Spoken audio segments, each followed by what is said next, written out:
कश्मीर ना मसला में 14 साल हो गए मैंबर ऑफ पार्लियामेंट बने हैं तो मैं हमेशा जिले एक मौका लबा हुआ हाउस ऑफ कॉमन्स विच अपनी पवे में बैक बेंचर साफ फ्रंट बेंचर जिथा भी मैं कश्मीर ने जेडे लोग उन्होंने सेल्फ डिटर्मिनेशन जेडी राइट्स जेडी यूएन नी उन्होंने ह्यूमन राइट्स उन्होंने साइडा पर बोलिया हुआ उन्होंने पराले बोलिया हुआ तो अगू भी यही सारी कोशिश होती obviously long term JD position है ब्रिटिश गवर्नमेंट ने पवे वो लेबर हुआ या टोरी हुआ पॉलिसी है कि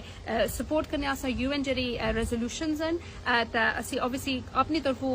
पाकिस्तानी हुकूमत इंडियन हुकूमत की आकसां के उनकी इन चीज़ों पर इन्फ्लुएंस करना पैसी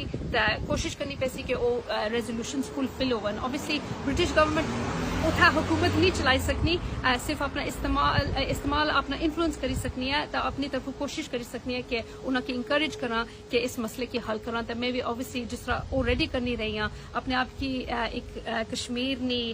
पोती ती समझी क्या अगू में मैं सतरा